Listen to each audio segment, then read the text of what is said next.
Bienvenidos, bienvenidas a esta mesa en donde vamos a hablar sobre las perspectivas feministas de salud.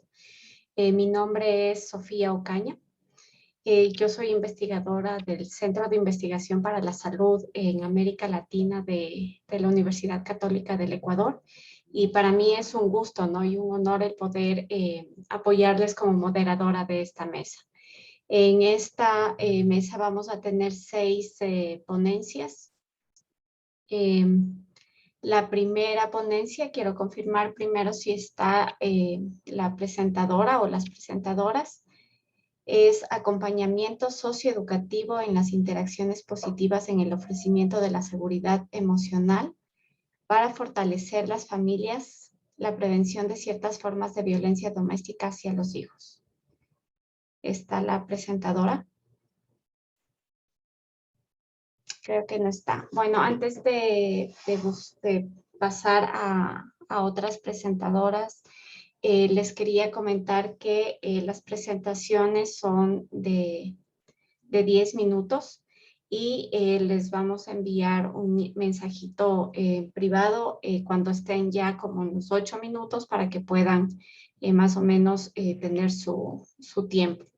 Las preguntas se van a recibir a través del chat y se van a discutir al final de todas las presentaciones. Les pedimos a los asistentes que por favor dejen sus preguntas en el chat y que especifiquen a qué expositor o expositora están dirigidas esas preguntas. También al final el personal de apoyo nos va a dar un link para que podamos registrar la asistencia a esta mesa. ¿Sí? Bueno, entonces vamos a dar inicio a las presentaciones. Vamos a ir con la siguiente presentación, que es el análisis de la diversidad de género en revisiones sistemáticas relacionadas con la salud, presentado por Camila Montesinos. Adelante, Camila.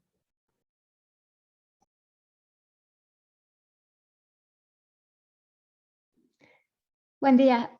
Solamente quisiera confirmar si se ve mi pantalla. Sí podemos ver. Ya, muchas gracias. Bueno, mi nombre es Camila Montesinos Guevara y pertenezco al Centro de Investigación en Salud Pública y Epidemiología CISPEC de la Universidad UTE, junto a las y los autores de este estudio que voy a presentar. Realizamos un análisis de la diversidad de género en revisiones sistemáticas de salud. Nada más recalcar que a pesar de una mayor representación femenina en la ciencia, aún hay brechas en su desenvolvimiento dentro de la ciencia.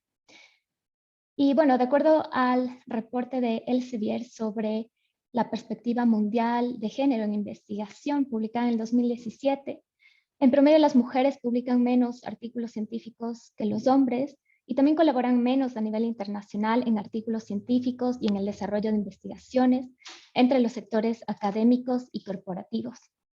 Sin embargo, se ha alcanzado ya un 40% de investigadoras mujeres entre los años 2011 y 2015 en 9 de 12 países en los que se ha hecho un análisis, incluyendo Estados Unidos, el Reino Unido, Canadá, Australia, Brasil y otros países de Europa, que para los años 1996-2000, únicamente Portugal alcanzaba un 40% de investigadoras mujeres.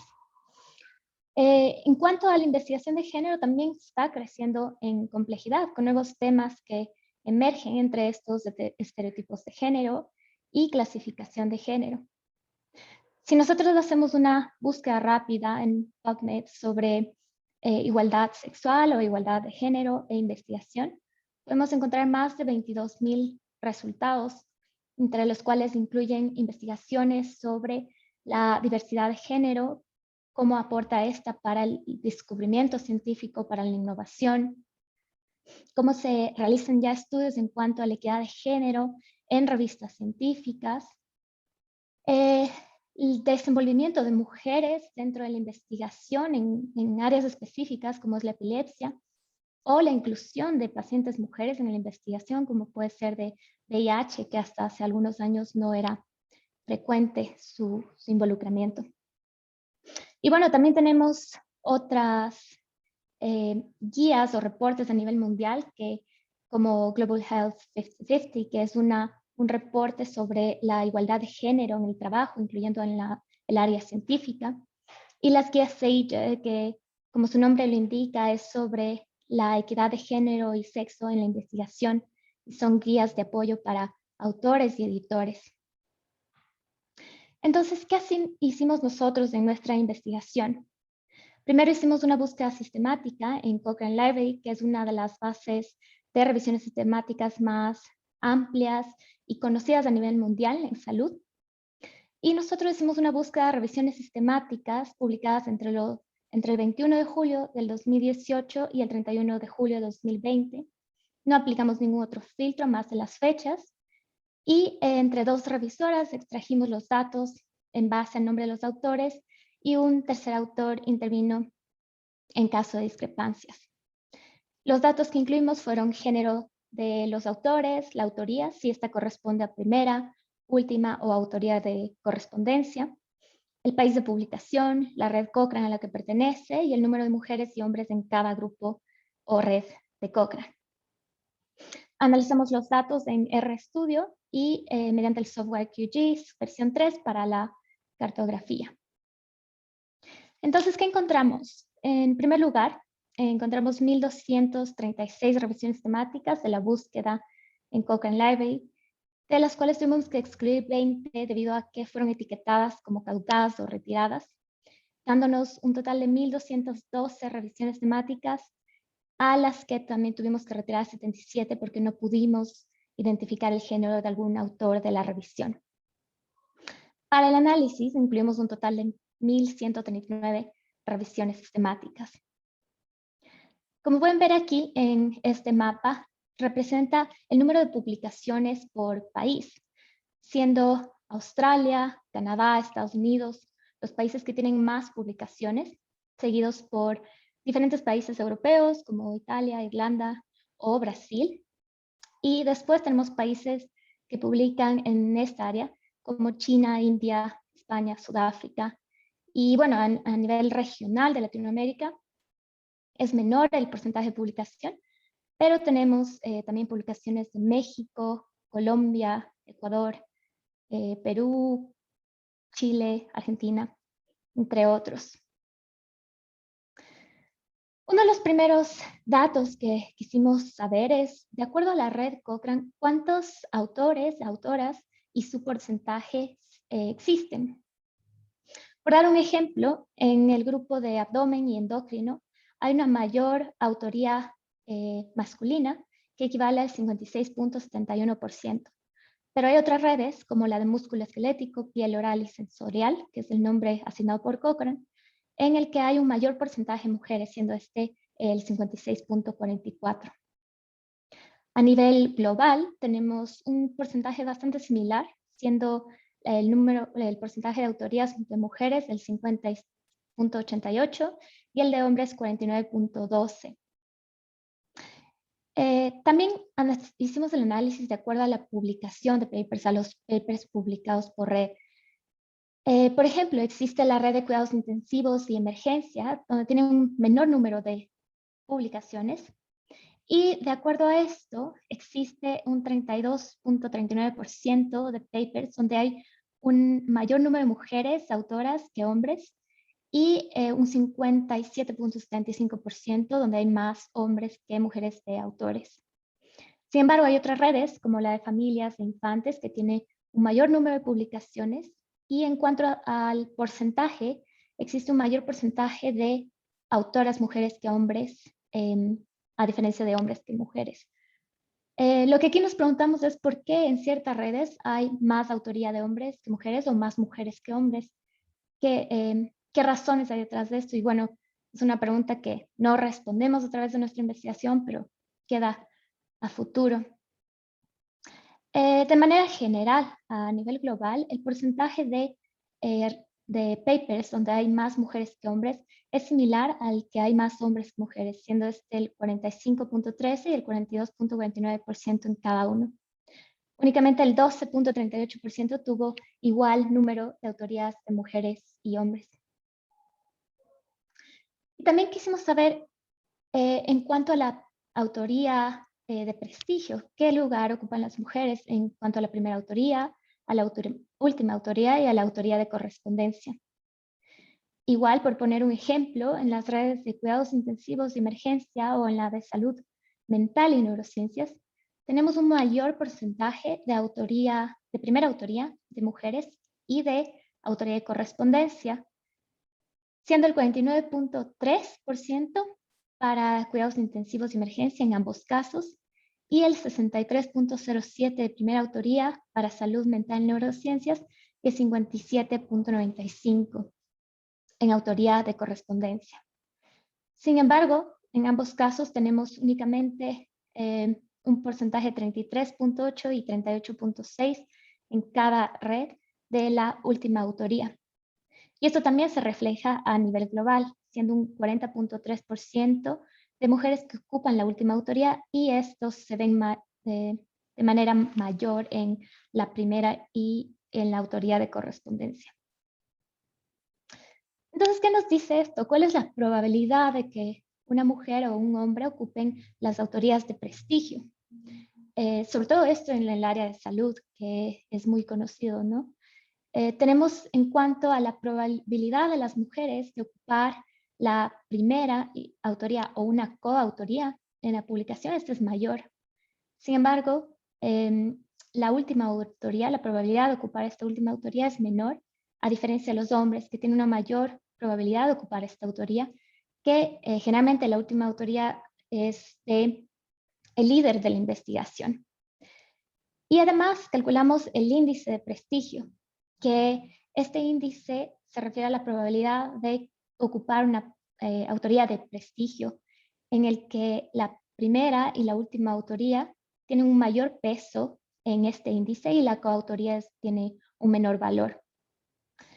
En este caso, cuando tenemos un índice de prestigio es 0, quiere decir que el índice de prestigio es neutral, hay una distribución neutral en las autorías de prestigio. Sin embargo, cuando este es menor, como podemos ver en el caso de las mujeres, que es menos 0.46, quiere decir que hay una falta de autoría de prestigio. Esto viene a ser sobre todo por la última autoría. A diferencia de los hombres que tienen un valor de 0.18, lo que quiere decir que hay un exceso de autoría de prestigio y obviamente este valor viene a ser dado por la última autoría. Entonces, en conclusiones, podemos decir en cuanto a este estudio que hay una proporción mayor de autoría femenina que masculina, pero hay un desbalance al ocupar la posición de prestigio en una autoría, por lo que es necesario trabajar por un mayor balance de género en el liderazgo científico. Consideramos también ciertas limitaciones de nuestro estudio, como el método de recolección de datos, que es manual, y esto hace que el trabajo sea un poco más demorado. Y estamos muy claros que solamente se ha considerado género binario, y esto fue principalmente debido a las limitaciones que tuvimos al acceso a los datos. Y a pesar de que existieron una pérdida de datos no significativa, se dio esta por, sobre todo, la falta de respuesta en cuanto a la asignación de ciertos géneros. Muchas gracias por su atención y bueno, aquí dejo mi correo en caso de que haya alguna pregunta.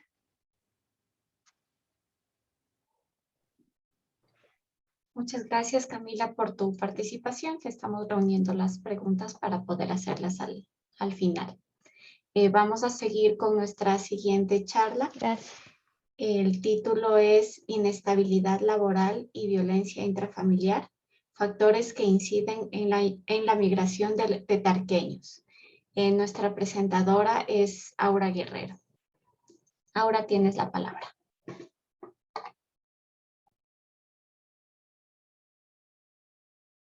Muchas gracias. Solamente estaba colocando el fondo de pantalla que nos sugirieron. Si me regalan un segundito. Que mi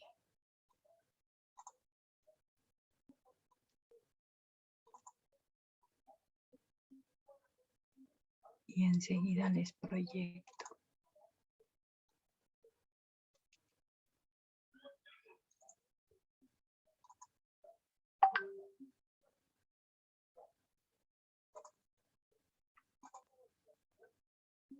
Perfecto.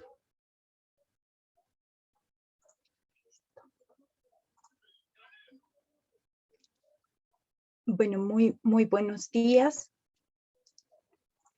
El tema que hoy les traigo a exponer es un tema relacionado con el trabajo que llevamos desarrollando durante estos últimos 5 años con el grupo de investigación variado de 2 universidades, la Universidad Católica de Cuenca y la Universidad Técnica de Indoamérica. Esta investigación dice sobre la inestabilidad laboral y la violencia intrafamiliar como factores que inciden en la migración de los tarqueños. Para esto les voy a poner en contexto. Nosotros somos del Ecuador, de la provincia de La Suay. Hemos decidido investigar en la parte rural de nuestra provincia, donde que nos dice que los migrantes de La Suay y del Cañar tienen un 15% en la población y un 10% de migrantes. Esto es importante destacar. Perdón que le interrumpa. ¿Puede desactivar nomás su fondo de pantalla porque usted no aparece, solo aparece el fondo? Ya, ok.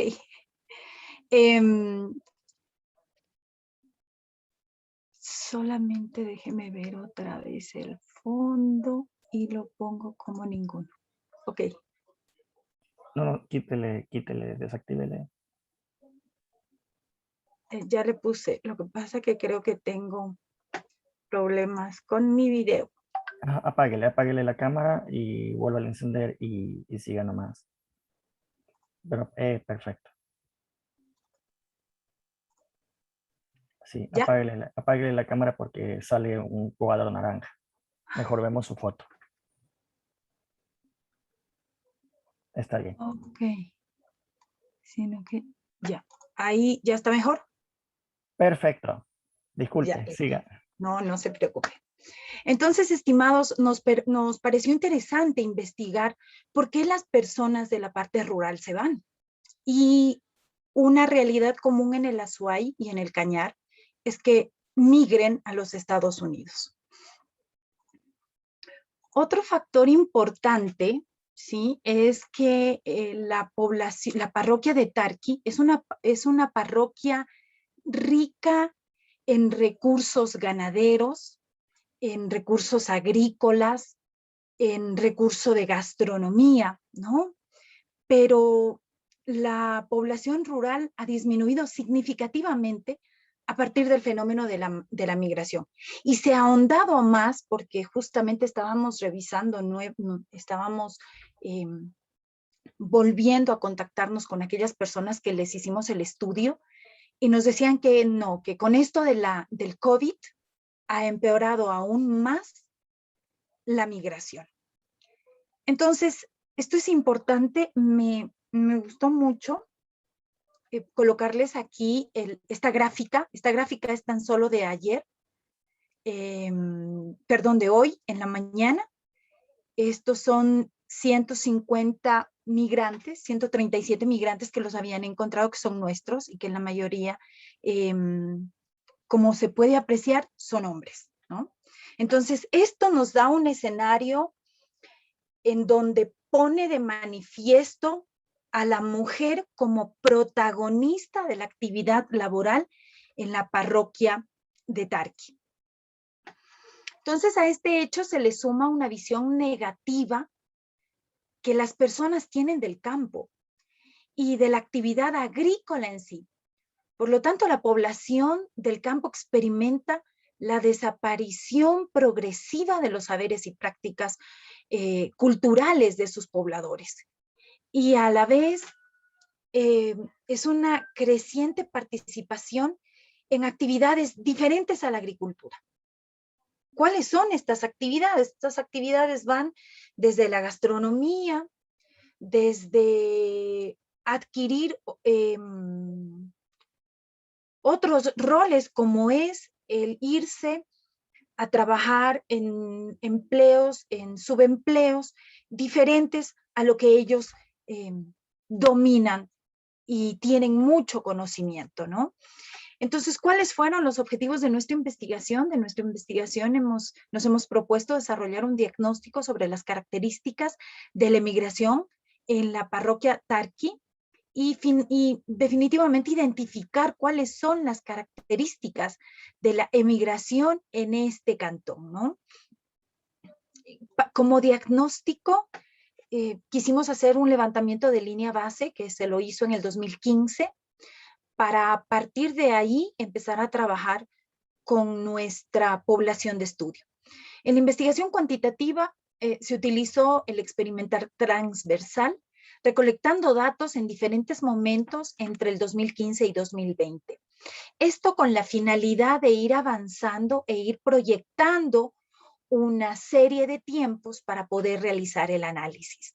Se trabajó en un cuestionario, el cual se lo validó y estuvo basado en el criterio de expertos. Este listado estuvo en base a docentes, a lideresas de la comunidad y a personal del Ministerio de Cultura y Patrimonio. Empezamos, ¿por qué por lideresas? Porque en la parroquia Tarqui hay asociaciones de mujeres que han trabajado por fortalecer sus capacidades y sus conocimientos. Entonces, fueron un ente importante dentro de esta investigación. También trabajamos con docentes investigadores. Estos docentes investigadores fueron parte tanto de nuestra universidad como de la universidad invitada, que es de la provincia de Bolívar, porque pensamos replicar este estudio en la provincia de Bolívar y hacer un comparativo sobre a la final cuáles son estas características, ¿no? Finalmente acudimos al Ministerio de Cultura y Patrimonio para evidenciar cómo se está perdiendo los saberes ancestrales, no solamente en gastronomía, sino también en vestimenta, en salud ancestral. ¿Qué quiere decir con esto? Que la transformación de los pobladores de la parroquia Tarqui están cambiando maratónicamente toda su cosmovisión. Luego de esto también utilizamos la investigación cualitativa, la cual estuvo basada en estudios de casos y permitimos trabajar con información, con entrevistas, con encuestas que nos permitieron validar la información cuantitativa, ¿no? Llevamos mucho un registro de una bitácora para poder ir, sí, relacionando y triangulando la información que teníamos numéricamente con la información que hacíamos en campo a través de la observación. A través de esto también pudimos trabajar con la revisión bibliográfica de la base de datos científicas, que hay varias que trabajan en el Ecuador. Hay varios docentes, investigadores que trabajan en el rescate de nuestros conocimientos ancestrales. También acudimos al PDOT, el Plan de Desarrollo Territorial de la parroquia Tarqui, entre otras fuentes que nos permitieron evidenciar y nos permitieron destacar hallazgos que francamente no los teníamos a la mano.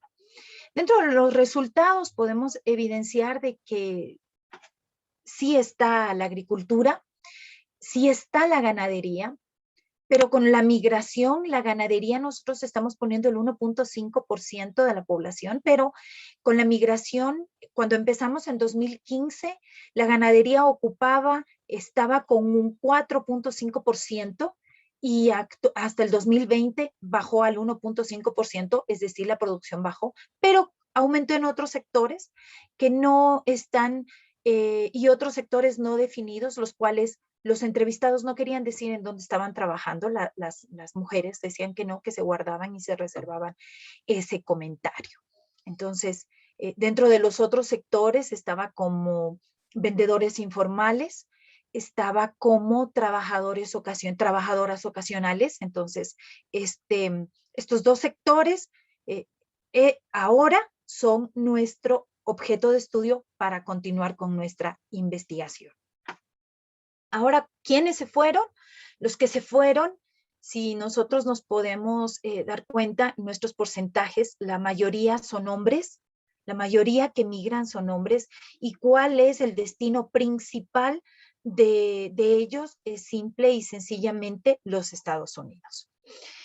¿A quiénes aplicamos nuestra población de estudio, nuestra muestra? Nosotros aplicamos encuestas a 750 personas, de las cuales el personal masculino fue el 63% y el 37% fue femenino en el 2015. Esto cambió para el 2020, todavía estamos en análisis de la información del 2020, pero los papeles se cambiaron, ¿no? Aquí se evidencia que quienes están a cargo y quienes son la cabeza de hogar son la mamá o la esposa, ¿sí? La mujer es la que está al frente de su hogar. Finalmente podemos ver que el número de familiares que han emigrado, de todos, la muestra coincidieron y daban estimaciones y coincidían que el número de familiares aproximadamente era entre el 3 y el 5%. Evidenciamos lo que leímos en números, en revistas, evidenciamos en nuestra encuesta que efectivamente los que se fueron al extranjero se fueron a los Estados Unidos. Ahora, las características... Nos queda un minutito.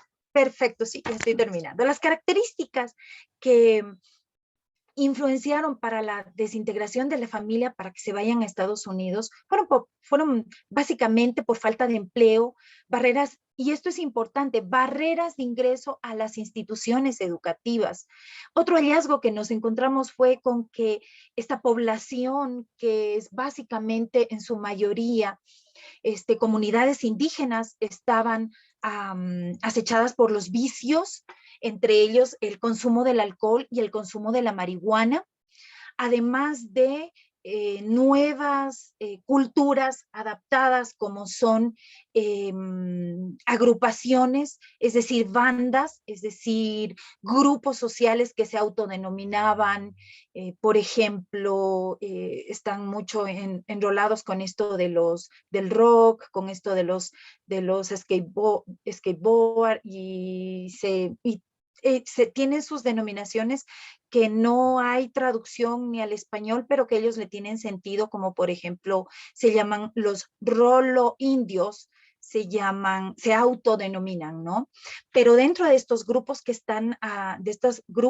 lo que prevalece al no haber trabajo en la población juvenil, prevalece mucho la violencia, prevalece mucho el delito, ¿no? ¿Qué pasa con la mujer? Para finalizar, la mujer está orientada y está enfocada a los trabajos en la agricultura, en trabajos relacionados con la crianza de cuyes, con la crianza de ganado y de gallinas de corral. Y lo que es una evidencia con el cuidado de los miembros de la familia. A ellas se les atribuye también el cuidado de los nietos, de los sobrinos y de los abuelos, porque son las que quedaron en Tarqui y son las que tienen que dar frente a una realidad socioeconómica cada vez inestable por esta pandemia que nos acoge. Les dejo mis datos para que si necesitan, para que si quieren ahondar más en la investigación, estoy a las órdenes. Son tiempos cortos, pero la información que les quisimos transmitir es una información muy rica, muy, muy empoderada en los nuevos papeles y roles que la mujer está enfrentando en estos tiempos que nos están acompañando. Muchas gracias. Muchas gracias a ti, Aura, por tu presentación. Vamos a dar paso a la siguiente ponencia. tiene el título de Empleo informal y salud mental en Ecuador desde una perspectiva de género, y damos la bienvenida a Pamela Merino. Bueno, buenos días con todos, con todas. Es un placer estar aquí y poder compartir con ustedes el estudio de empleo informal y salud mental desde una perspectiva de género. ¿Me permiten compartir pantalla, por favor?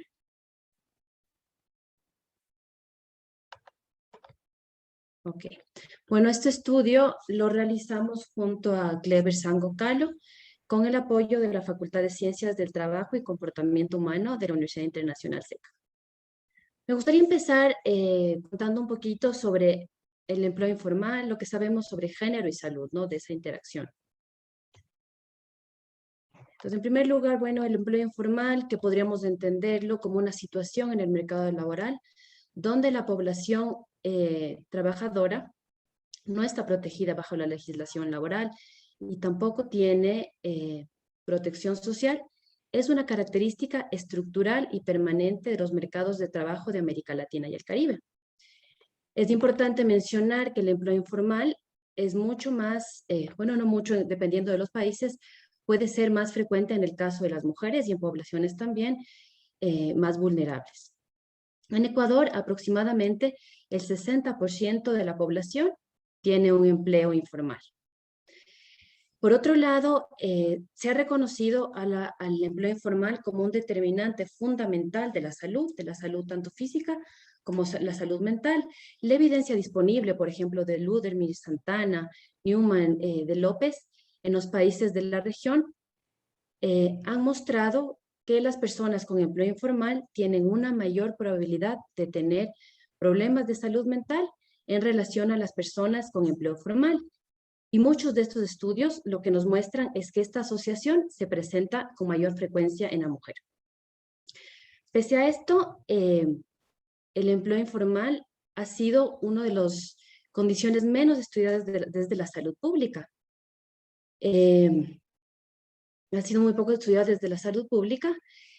Hasta el momento, el estudio de la economía informal se ha centrado más en la naturaleza, en la definición, en la medida, pero estudios que nos muestren esta asociación entre el empleo informal y distintos problemas de la salud son pocos, sobre todo en los países de la región. Hasta donde nosotros sabemos, en el Ecuador no hay investigaciones al respecto.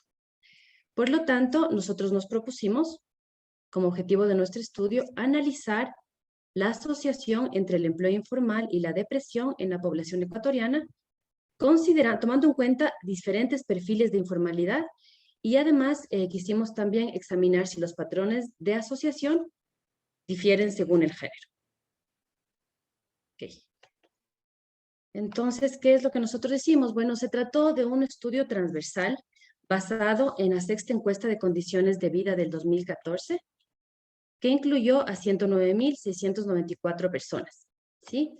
La encuesta de condiciones de vida, a pesar de ser del 2014, es la mejor, la mejor base de datos disponible que nos permite tener información tanto sobre características sociodemográficas, una variedad de características sociodemográficas, sobre condiciones de empleo y a su vez incluye una escala que está validada aquí en el Ecuador sobre depresión. Y tiene también una muestra bastante amplia, por eso la hace tan interesante y nos da la posibilidad de hacer este análisis tan necesario también. Entonces, nosotros con el objetivo de nuestro estudio, seleccionamos una submuestra conformada por la población ocupada de 15 a 64 años de edad. Finalmente nos quedamos con una muestra de 29.306 personas. ¿Okay? Las variables estudiadas fueron los perfiles de empleo. Para crear las categorías de esta variable de perfiles de empleo, nosotros tomamos en cuenta el marco conceptual para el empleo informal de la OIT y también tomamos en cuenta la clasificación de la situación en el empleo, o sea, viendo si las personas eran empleadores, si eran empleados o si eran autónomos también. Esta clasificación que nosotros la planteamos en nuestro estudio ha sido utilizada previamente en estudios de, bueno, una similar clasificación en Chile y también en Centroamérica, ¿sí? Para poder nosotros abordar los síntomas depresivos, utilizamos la escala CESD que es esta escala que utiliza la sexta encuesta de condiciones de vida. Una escala, en este caso, la que tiene 20 reactivos. Nosotros utilizamos como punto de corte 20, determinando presencia de síntomas depresivos o ausencia de síntomas depresivos. Como covariables incluimos la edad, categorizada de 18 a 30 años, de 31 a 50 y más de 50 años. Y la ocupación, nosotros a partir de la clasificación nacional de ocupación que utiliza esta encuesta, la categorizamos en 6 grupos, ¿sí? El análisis estadístico que nosotros hicimos para ver la relación entre la depresión y los perfiles de informalidad en el empleo fue la aplicación de modelos de regresión de Poisson con varianza robusta para obtener las razones de prevalencia crudas y ajustadas también por las distintas características sociodemográficas. De esa manera, nosotros podíamos ver la asociación entre estas dos principales variables, ¿no? Metodología. Como principales resultados, nosotros vemos aquí en este gráfico la descripción de la población trabajadora ecuatoriana según la encuesta de condiciones de vida por sexo. Aquí podemos destacar que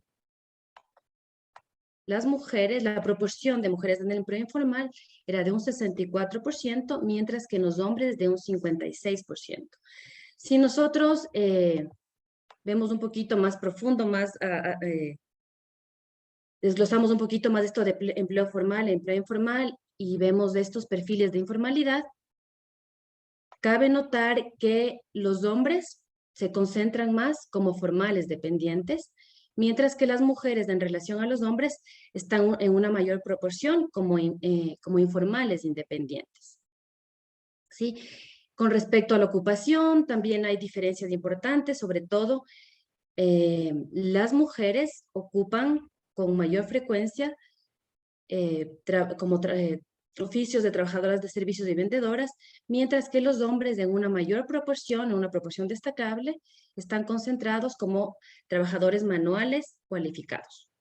Y con respecto a la edad, vemos que una proporción pequeña, tanto de hombres como mujeres, más o menos del 16%, tienen más de 50 años. Okay. Aquí en esta tablita yo les presento la prevalencia y asociación, es decir, las razones de prevalencia de depresión y perfiles de empleo según sexo en Ecuador. Aquí lo que nos llama mucho la atención, así inicialmente, aquí vemos separado por mujer y hombres, ¿no? Vemos los porcentajes y las razones de prevalencia y los intervalos de confianza. Razón de prevalencia tanto cruda como ajustada, ajustada por edad y ocupación, en este caso. Entonces, lo que nos llama mucho la atención inicialmente es que la población que tiene la más alta prevalencia de síntomas depresivos son tanto las mujeres informales e independientes como las mujeres informales dependientes, las dos. Mientras que los que tienen la menor prevalencia de síntomas depresivos son los hombres formales dependientes. Si nosotros vemos solo ahora a las mujeres, podemos ver que tanto las mujeres informales independientes como informales dependientes tienen una mayor probabilidad de presentar síntomas depresivos en relación a las mujeres formales dependientes. Y en el caso de los hombres, vemos que todos, tantos formales independientes como informal independiente o informal dependiente, tienen, todas las categorías tienen una mayor probabilidad de presentar síntomas depresivos en relación a los formales dependientes, ¿no? Los que están presentando la mejor situación. Okay. Pamela, queda un minuto. Perfecto, ya, para concluir, muchas gracias. Algunas cosas para destacar. Las mujeres en Ecuador se concentran más en el empleo informal en relación a los hombres. La diferencia más importante que nosotros pudimos ver es en el empleo informal independiente, ¿no? Donde las mujeres se concentran en su mayoría en relación a los hombres. Apoyando otros estudios, nosotros podríamos decir que el empleo informal es un determinante fundamental desde las desigualdades de la salud mental de la población trabajadora ecuatoriana, donde pudimos ver que la peor situación la presentan las mujeres con empleos informales, mientras que la mejor situación la pudimos ver en los hombres con empleo formal dependiente. Es así que la importancia de darle prioridad a las políticas dirigidas a ampliar la cobertura de la seguridad social, ¿sí? De esta manera se podría reducir los daños de la salud, mejorar la salud de la población trabajadora, en concreto la salud mental, y también disminuir esas inequidades en salud de la población trabajadora tan importante en nuestro país. Bueno, muchas gracias. Aquí también les pongo mis datos en caso de que tengan alguna pregunta. Gracias. Muchas gracias, Pamela, por tu presentación. Vamos a pasar con nuestra siguiente charla. Su título es La interpretación de las prevalencias a través del concepto de intraacción, un enfoque feminista en el ámbito de la salud mental. Nuestra presentadora es Lucía Sicha y te damos la bienvenida, Lucía. Adelante. Sofía, muchas gracias. Hola a todos.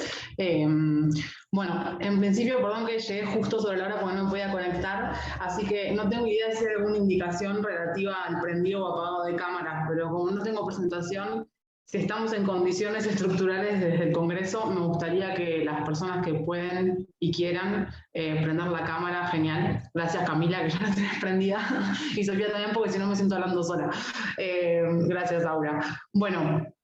Les voy a contar un poquito lo que hago, que es una investigación. Yo estoy trabajando en la UNAM, en el Centro de Investigaciones y Estudios de Género, es el CIEG, y hace 3 años, este es mi tercer año que estoy acá en México, soy argentina, y me incorporé con un proyecto que escribí relativo a la interpretación de la salud mental desde la epistemología feminista. Entonces, mi idea es contarles un poco la línea de investigación, contarles lo que no es y brevemente contarles lo que es. Bueno, acá se estuvo hablando, de hecho, en las ponencias anteriores de salud mental y sobre todo la compañera Pamela habló de las prevalencias. Las prevalencias son aquellas enfermedades o en el ámbito de la salud mental lo que se llama padecimientos mentales o desórdenes mentales desde la biomedicina predominante, que son más frecuentes en uno u otro género. Entonces hay un gran consenso relativo a la depresión, que efectivamente es más prevalente en las mujeres, y ciertos tipos de psicosis como la esquizofrenia, que suelen ser más prevalentes en varones. Por supuesto que desde el ámbito biomédico se quiere explicar esta prevalencia, sobre todo recurriendo a ciertos dimorfismos que serían sexuales, es decir, 2 formas biológicas asociadas a las posibilidades reproductivas, y que esto implicaría 2 tipos de cerebro, y que esos cerebros tendrían una predisposición genital específica respecto de los desórdenes mentales, ¿no? Depresión en las mujeres, cismujeres, es decir, las personas que se continúan identificando con el género asignado al nacer, nos llamamos cis, es un prefijo que contrasta con el prefijo trans, las personas que no se continúan identificando con ese género asignado al nacer. Entonces, este cerebro de las cismujeres nos predispondría más a la depresión, y el cerebro de los cisvarones los predispondría más a la esquizofrenia, por ejemplo, ¿no?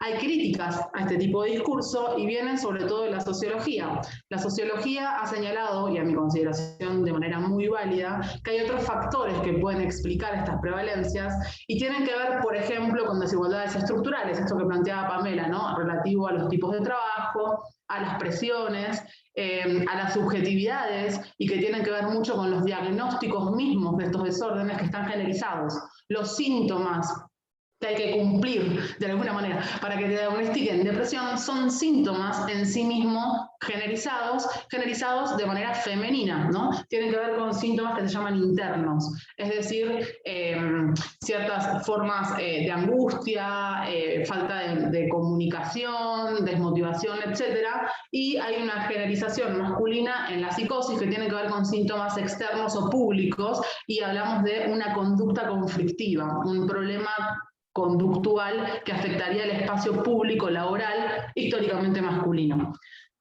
suscribo a estas críticas, pero yo no hago sociología de la salud. Entonces, lo que intento hacer es, más allá de estas críticas válidas, es cuestionar la ontología de la salud mental o la ontología del cuerpo, revisando que, si fuera cierto que existen prevalencias, cómo la mente, los estados mentales están corporizados y cómo hay una ontología del cuerpo generizada en sí misma que explica estas prevalencias, porque nosotros las personas nos movemos en un mundo generalizado a través de relaciones de género, somos inteligibles a través de identidades asociadas entre los aspectos con el género, y eso hace que encarnemos enfermedades y encarnemos padecimientos mentales que desde el discurso científico androcéntrico moderno se respalda mediante justificaciones biológicas la división sexual histórica, ¿no?, del trabajo, que como sabemos está, además de sexualizada, jerarquizada,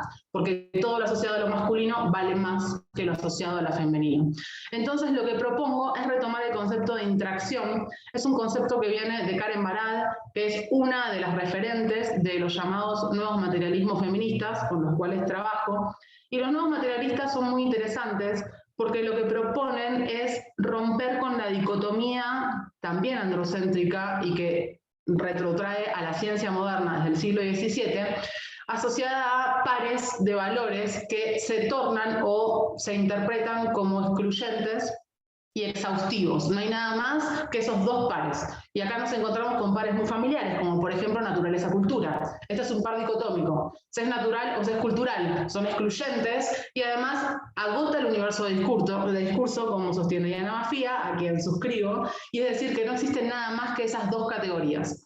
Y en estos pares de valores dicotómicos encontramos no solo la naturaleza y la cultura, sino también otros pares muy familiares, como por ejemplo la objetividad, la subjetividad, la universalidad, lo particular, lo abstracto, lo concreto, la mente y el cuerpo, por ejemplo, y al mismo tiempo estos pares están generizados, porque todo lo que nombré primero lo asociamos a lo masculino, la objetividad, la abstracción, la universalidad, la mente, y todo lo asociado con la segunda columna, que tiene que ver con la sensibilidad, el cuerpo, la subjetividad, lo vamos a vincular con lo femenino. Evidentemente que este par dicotómico está jerarquizado, porque de vuelta lo masculino vale más, y este par dicotómico se proyecta en los cuerpos a partir de la ciencia moderna, se justifica en los cuerpos biológicamente para sostener una jerarquía que venía desde la antigüedad, pero que no se sostenía a base de biología, sino a base de metafísica. No vamos a entrar en eso, es un recorrido muy largo, pero sí créanme que esta proyección articuló desde distintas disciplinas científicas un discurso donde encarnamos y nos vivimos como sexualmente dimórficas las personas. Es decir, como si hubiera dos formas biológicas asociadas a la genitalidad y además que esas formas biológicas causan ciertos comportamientos y ciertos estados anímicos y mentales como el que asociamos a la depresión. Entonces, la idea de los nuevos materialismos es romper con esta dicotomía. Para romper con esta dicotomía, lo que van a sugerir es que no hay ni un cuerpo, o si se quiere un sexo, lo que entendemos por sexo en términos de cuerpo sexuado tiene que ver con la genitalidad de las gónadas. No hay un sexo que anteceda a un discurso, es decir, mi cuerpo no es neutral, no es objetivo y hay una descripción por fuera de lo que somos para nombrar eso que ya existe. Eso no es válido, sino que está mediatizado por un discurso que tiene una carga valorativa jerarquizada asociada a los géneros. Entonces no va a haber un cuerpo que anteceda a un discurso y tampoco va a haber un discurso que anteceda a un cuerpo. ¿Qué quiere decir? Que no va a haber discursos normativos de género y sobre ese discurso, digamos, ese discurso no se posa sobre mi cuerpo como si mi cuerpo no tuviera agencia. Lo que dicen los nuevos materialismos es que hubo un giro discursivo en los 90, sobre todo desde la teoría queer y los feminismos críticos, que fue necesario para romper con el biologicismo que insistía que nacemos con una biología que nos predispone a ciertas conductas, a ciertas habilidades cognitivas. fue necesario ese giro discursivo, pero se olvidó del cuerpo y de la materia. Los feminismos de los 80 nos dejamos de ocupar de las disciplinas biológicas, de las neurociencias, de la epigenética, etcétera, porque pensamos que esas disciplinas en sí mismas nos iban a volver a llevar un biologicismo que subordinaba nuestros cuerpos a todo lo asociado con lo masculino. Entonces, lo que van a proponer los nuevos materialismos es recuperar el cuerpo y la materia, y van a hablar de una coproducción, que no hay discurso que anteceda a un cuerpo, y tampoco hay un cuerpo que anteceda a un discurso, sino que hay una simultaneidad. Con esta idea, Karen Barad va a introducir el concepto de interacción. Y con el concepto de interacción lo que nos está diciendo es que no hay elementos que ya existen, están definidos y se juntan para interactuar. En cambio, si no, lo que hay son elementos que emergen en la interacción misma. Hay una emergencia en la propia interacción. Entonces, este concepto de interacción les propongo aplicarlo en el ámbito de la salud mental para pensar el género, eso que entendemos como prácticas asociadas a una interpretación del cuerpo sexuado, y el sexo, esta idea de lo genital. No hay un género que anteceda a un sexo, ni hay un sexo que anteceda a un género. Lo que tenemos es una cosimultaneidad. Vamos a hablar entonces, desde estos nuevos materialismos, de prácticas discursivas materiales, porque el discurso es una práctica y la materialización de ese discurso también. Entonces, género y sexo en esta cosimultaneidad sirven para entender cómo los discursos normativos de género interaccionan con la materialidad de nuestro cuerpo y encarnamos subjetividades que incluso pueden explicarnos las prevalencias en el ámbito biomédico. No quiere decir, por supuesto, que la materia no exista, al contrario, lo que estamos diciendo en estos nuevos feminismos es que la materia es una práctica atravesada por el discurso. Entonces, para cerrar, lo que quería traerles como propuesta es pensar estas prevalencias en el ámbito de la salud mental con esta idea de coproducción entre los discursos normativos de género y los cuerpos sexuados.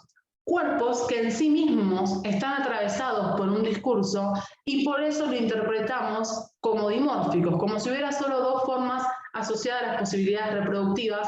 No me voy a extender en decir que eso es inválido por muchos motivos, desde el cerebro, que es el órgano más plástico que tenemos, y hay polimorfismo, pero incluso pasando por lo que llamamos de manera errónea hormonas sexuales, porque están en todos los cuerpos, y se supone que son dimórficas cuando no lo son, y varían también con las prácticas sociales, llegando a la genitalidad, que tenemos múltiples variables, y a lo más molecular que podría ser el genotipo, hay más de 90 cariotipos asociados a lo que suponemos que son los cromosomas sexuales.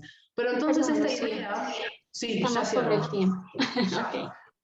Esta idea de la prevalencia es para repensarnos desde una ontología, desde un ser, desde un estar en el mundo, donde sepamos que la plasticidad de nuestro cuerpo está atravesado por los discursos normados por los estereotipos de género.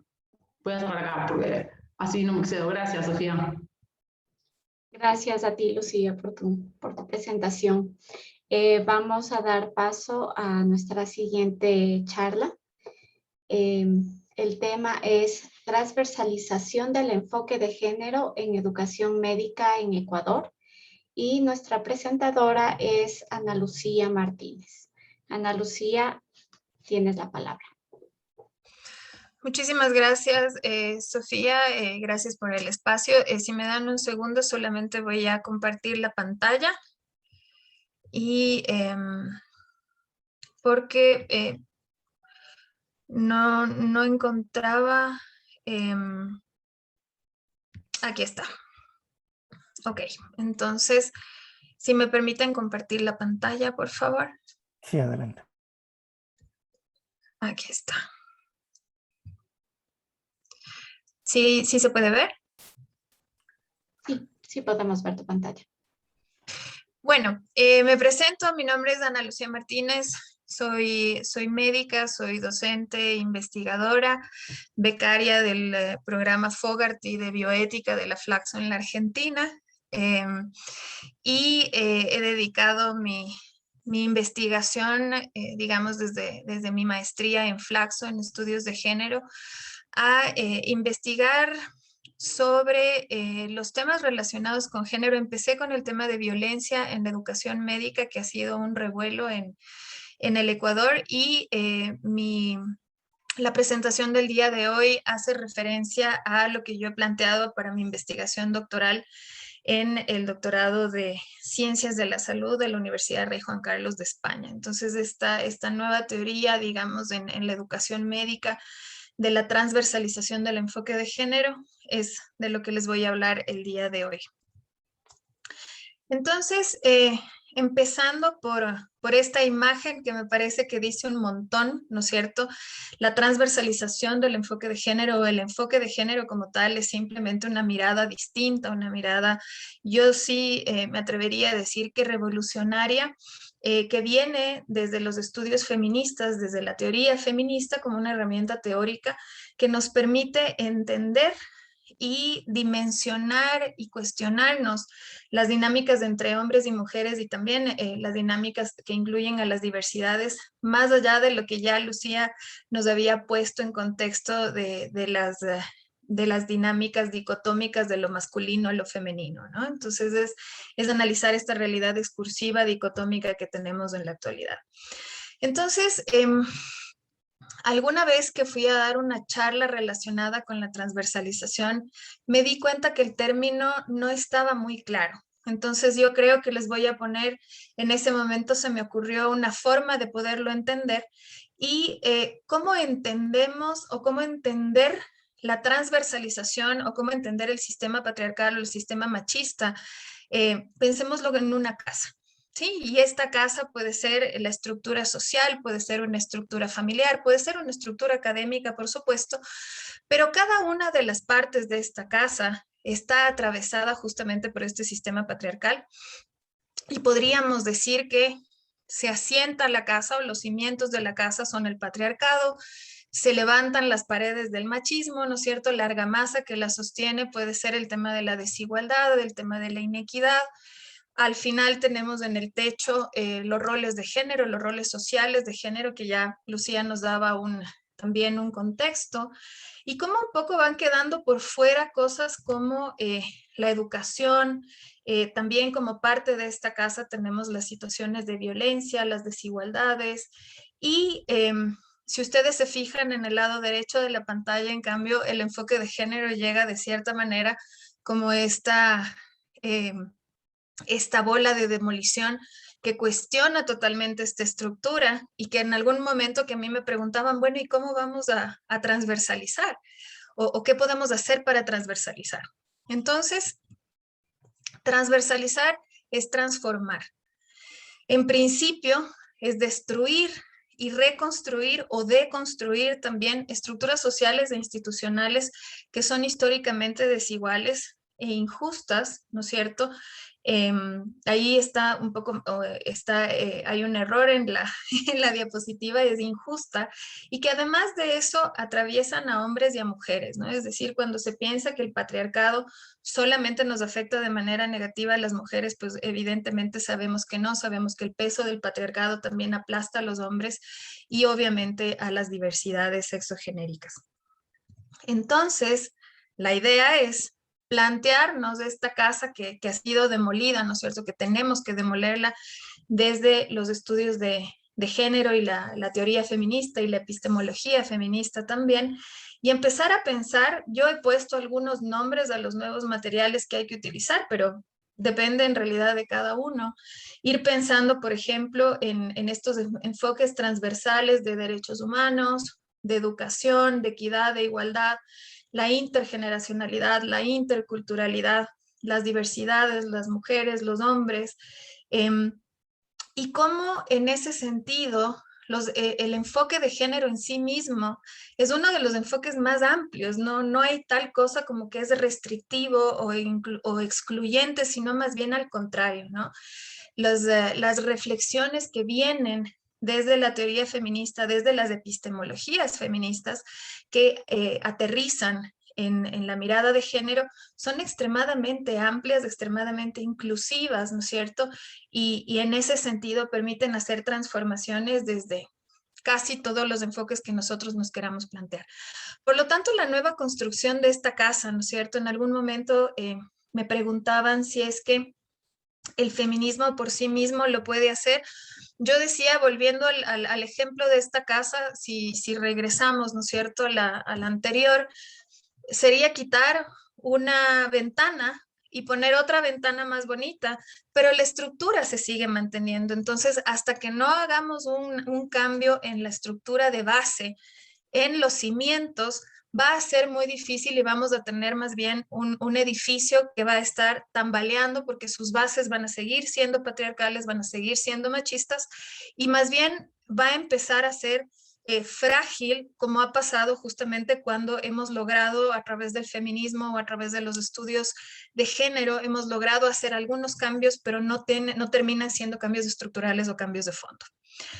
Entonces, pensando en las estrategias para la transversalización, pensarlo, por ejemplo, desde la educación médica, que es uno de los reflejos, diría yo, más claros del sistema educativo patriarcal que se traduce en una medicina totalmente deshumanizada, en una medicina muy alejada de los conceptos de calidad, de calidez, de atención a los pacientes desde estos enfoques, ¿no es cierto?, extremadamente biologicista, y además de eso muy hermética también, muy resistente, impermeable, diría yo, a estas nuevas teorías. Pensar, por ejemplo, en transversalizar el género es de igual manera pensar en demoler una estructura. Y no es tan difícil como parece o no es tan difícil como suena. De hecho, existen ya las estrategias y lo que en realidad se necesita es... nos faltaba, por ejemplo, en la estructura nueva de la casa, nos faltaba todo el tema del equipo de construcción. Y el equipo de construcción son justamente docentes, investigadores, sociedad civil, porque la medicina cambia y se transforma a partir de las demandas de la sociedad. Entonces, el momento en el que la sociedad empiece a exigir estos cambios de parte de la medicina, es muy probable que la medicina empiece a cuestionarse. Y ya lo hemos visto. De hecho, en el Ecuador, a través del pedido de los diferentes colectivos, se han establecido documentos normativos en salud que han sido totalmente pioneros en la región, como por ejemplo el Manual de Atención a Población LGBTI, que es, yo diría que uno de los documentos más bonitos, que está dirigido al personal de salud y que va transformando estos patrones socioculturales, ¿no es cierto? Entonces, dentro de estas estrategias, que son extremadamente transversales y son extremadamente amplias, ¿no es cierto? Y que no requieren de cambios estructurales en la planificación educativa de la educación médica, por supuesto, están la educación integral para la sexualidad, que además de eso, al tiempo que va generando formación en los futuros profesionales, va generando también esta suerte de sensibilización y capacitación que puede ser extensiva a toda la población. Entonces, ahí podemos ver cuáles son algunos de los beneficios. Creo que uno de los beneficios más importantes es el empoderamiento para tomar mejores decisiones, la ruptura de estos estereotipos que los tenemos en la imagen de al lado, ¿no es cierto? ¿Cuáles son las ventajas? ¿Cómo lo podemos hacer? Y cómo, ojo, en este momento yo no les he mostrado una gráfica de en qué lugar de las mallas de educación médica lo podemos hacer, y esto quiere decir que se puede hacer en cualquier lugar, ¿no? Esa es la idea de la transversalidad. El transversalizar el género implica que vamos a partir de que ese será el cemento y nosotros iremos poniendo los otros elementos encima, ¿no? Entonces, dentro de esto también se plantea y es total y absolutamente necesario pensarnos en las pedagogías feministas, ¿no? Y dentro de las pedagogías feministas también se plantea los criterios ya pedagógicos de la coeducación, pero una pedagogía feminista, por ejemplo, piensa a la educación como una herramienta de empoderamiento, de autonomía y de desarrollo de procesos personales subjetivos, ¿no? Entonces es ya de por sí, yo diría, un bombazo epistemológico que puede llevar a hacer cambios importantes, y esto yo lo he pensado desde la educación médica, por ejemplo, pero es aplicable para cualquier proceso de formación. Entonces, no necesariamente se requiere pensar en una estructura extremadamente compleja, sino que, como les decía, a la final de cuentas es mucho más fácil de lo que suena y es mucho más fácil de lo que parece. Por Ana ejemplo, Lucía, nos queda un minutito. perfecto. Entonces, ir pensando simplemente en estos ciclos de evaluación, en estos modelos que están basados en la pedagogía feminista, la transformación del currículo oculto, los diseños de materiales no sexistas, del diseño organizacional de los centros educativos, la composición del personal, la formación y la capacitación de los docentes, vendrían siendo básicamente algunas de estas principales herramientas que se necesitan, y de ahí ese sería pues el punto de partida para podernos imaginar una transversalización del enfoque de género. Yo lo he pensado en la educación médica, pero es total y absolutamente posible para cualquier ámbito de la educación. Aquí está mi contacto, agradecerles muchísimo por el tiempo y un abrazo a quienes nos están acompañando desde fuera del Ecuador. Muchísimas gracias, Ana Lucía, y a todas las expositoras. Realmente los temas que se han topado en esta mesa son extremadamente interesantes y necesarios de abordar y visibilizar a varios niveles. Antes de pasar a la sección de las preguntas, solo quería doble confirmar en caso de que las ponentes de la primera charla, Janet Coello y Omaira Benavides, se encuentren conectadas como para tener la presentación que nos faltaba. Bueno, creo que no están presentes, entonces vamos a pasar a las preguntas. Tenemos preguntas para todas las expositoras, entonces lo que voy a hacer es ir leyendo las preguntas en el orden en el que expusieron, ¿sí? Y después, si aparecen más preguntas, pues volveremos a hacer la ronda. Nuestra primera pregunta es para Camila. La pregunta es, según tu criterio, ¿podrías indicarnos qué razones pueden haber para que las mujeres no hagan producción científica y para que tengan una menor participación en las publicaciones? Bueno, gracias por la pregunta. En realidad, las mujeres sí realizan publicaciones científicas, pero comparado a los hombres, de acuerdo a los datos de este momento, es menor su participación. Creo que esto tiene mucho que ver con el cargo de liderazgo que se ocupa en la ciencia. Generalmente, y estoy hablando desde el área de salud, la autoría final viene a ser la autoría del líder de la investigación, del investigador principal o de la investigadora principal. Sin embargo, este cargo ocupan principalmente los hombres. Y cuando se es el investigador principal, por lo general, tiene un mayor número de publicaciones porque dirige varios trabajos. Eso está muy relacionado a esta menor producción científica. Y creo que también las mujeres a lo largo de su carrera en la ciencia se encuentran con el techo de cristal, que por diversas razones no pueden continuar con este avance hacia un cargo de líder de investigación. Y entonces es eso, ¿no? La razón, creo, principal por la que hay una menor producción científica por parte de mujeres. Sí, gracias, Camila. Esto es como un efecto de bola de nieve, ¿no? Y a veces uno siente que le aplasta esta bola de nieve desde los inicios. Vamos a la siguiente pregunta. La siguiente pregunta es para Aura.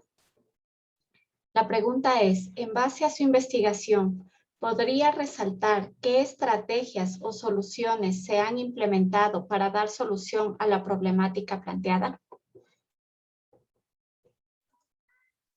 Bueno, súper interesante la pregunta. Efectivamente, nosotros al final de la investigación, con mi compañero Diego Bonilla, propusimos una estrategia para abordar los PDOTs desde las políticas públicas, pero cuando nosotros sacamos la estrategia fue ahora en 2020, entonces nosotros estamos conversando con los GATs provinciales y con los GAT parroquiales para que se considere estas estrategias de inclusión a la vida social y laboral de los tarqueños desde una concepción política, ¿no? Y que en los PDOTs se consideren actividades que fortalezcan el desarrollo de los habitantes de este sector. Es interesante ver cómo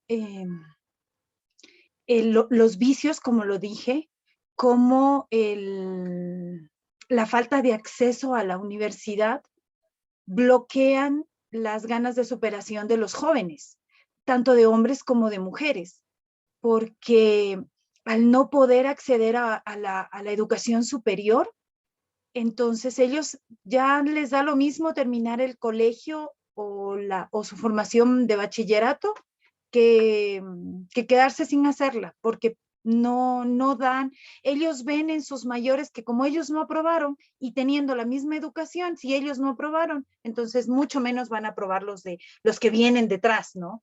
Entonces esto se viene dando y este problema se ahondó mucho más a partir del 2015, porque ahí ya se evidenció de que había mucha gente, del 100% de graduados de la parroquia Tarqui, de graduados del colegio de bachilleres de la parroquia Tarqui, el 0% ingresó a la universidad pública, ¿no? Entonces, los que ingresaron a la universidad fueron a las universidades privadas, pero los que ingresaron solamente eran muy pocos porque no todos cuentan con los mismos recursos económicos.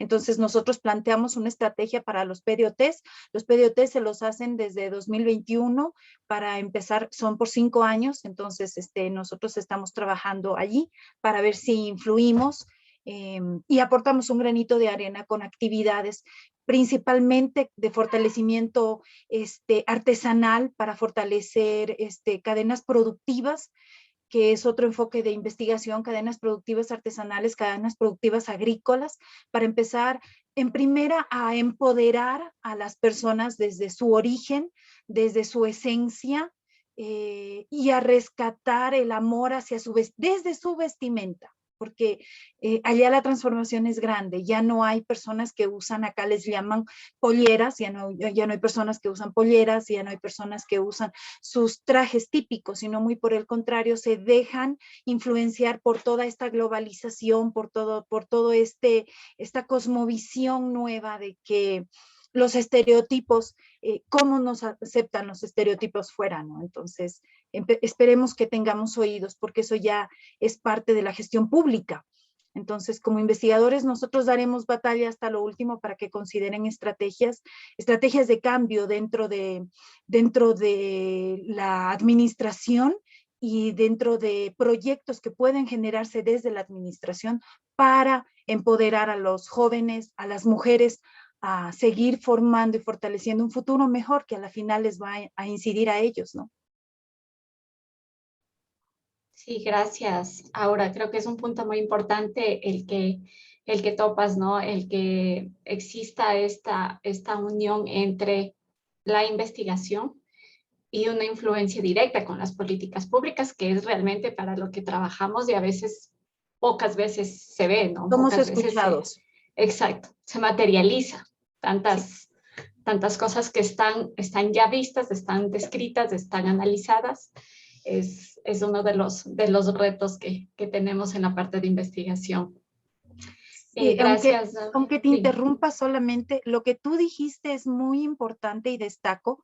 Todos los compañeros que estamos aquí, compañeros, compañeras, que estamos aquí y que hemos hecho investigación y que es muy probable que trabajamos para establecer estrategias y propuestas de mejora. Fíjense que es interesante porque nosotros hacemos el trabajo, los proponemos a los entes gubernamentales, pero desgraciadamente ahí falta la articulación, porque ya vienen otros intereses y entonces el trabajo se queda a un lado. Solamente eso quería acordar y destacar. Gracias. A ti, Aura. Vamos con la siguiente pregunta. Esta es una pregunta para Pamela. Según tu criterio, ¿cómo manejar la salud mental de las personas que realizan trabajo informal y qué propuesta se puede hacer para que no se agudice más esa problemática? Bueno, muchas gracias por la pregunta.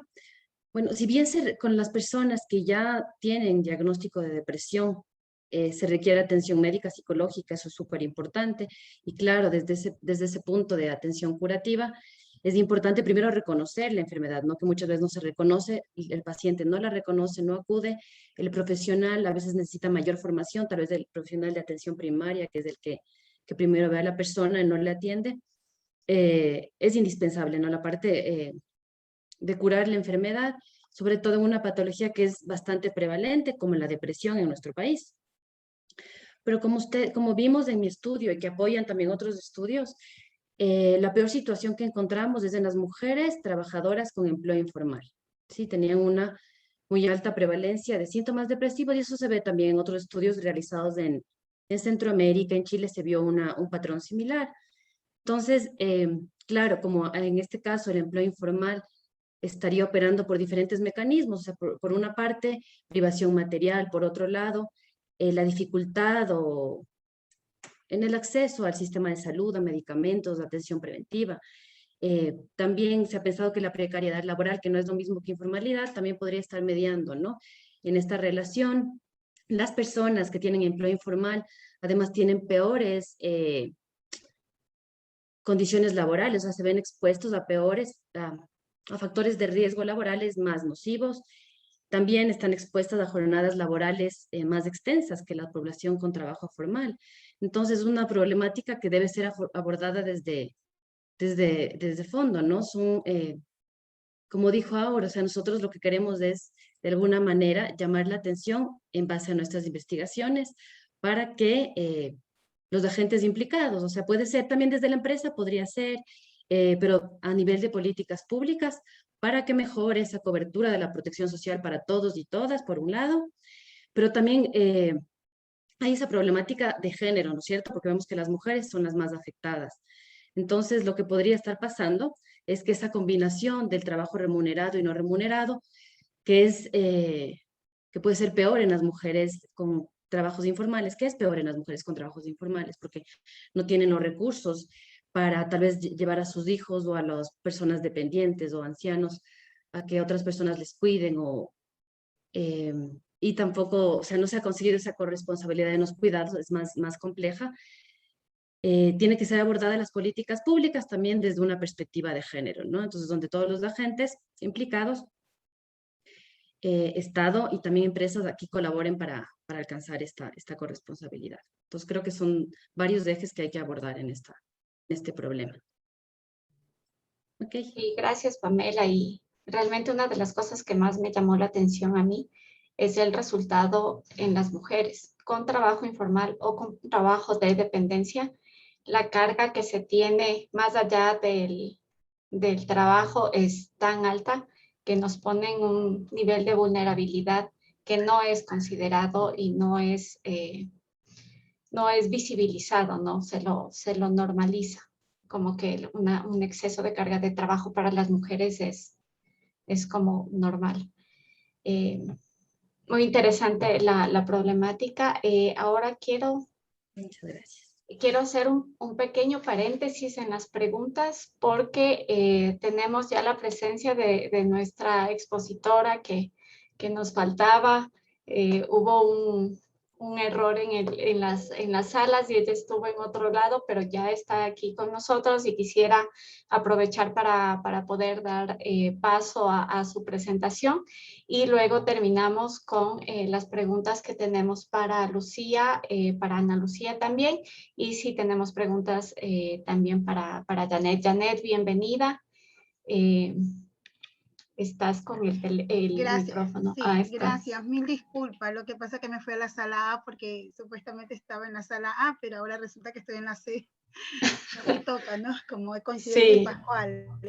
Pero ya estoy aquí, gracias a Dios me di cuenta y entonces parecía que raro, ¿por qué no me nombra? Ya están en las preguntas, entonces me apuré y entonces ahí fue que me comunicaron que pues incorrecto, ¿no? Entonces, ¿qué hago? ¿Comparto o me comparten? sí, Sí, vamos a dar puedes Gracias, compartir. paso a tu charla. Se llama gracias. Acompañamiento socioeducativo en las interacciones positivas en el ofrecimiento de la seguridad emocional para fortalecer en las familias la prevención de ciertas formas de violencia doméstica hacia los hijos. Sigue, Gracias. Janet. Sí, hola, muy buenos días. Mi nombre es Janet Cuello, soy de Ecuador. Me siento muy orgullosa por estar trabajando en este proyecto de investigación, que pues la investigación es compleja y cada vez se abre más espacio y cuando uno encuentra algo y vuelve a encontrar miles cosas más para poder apoyar. Y vemos la presentación, ¿me comparten? Todavía no. ¿Usted la puede compartir, por favor? Ah, ¿yo puedo compartirlas? Ah, ya. Sí, por favor.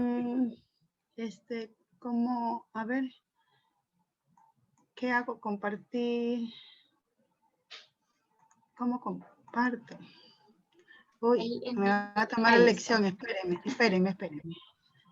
Ah, Ya está un ratito. compartiendo la pantalla. Sí, ya estoy, pero estoy buscando la ponencia. Déjeme abrir. Ya esta lección, la que hemos aprendido, dicen los chicos a palo.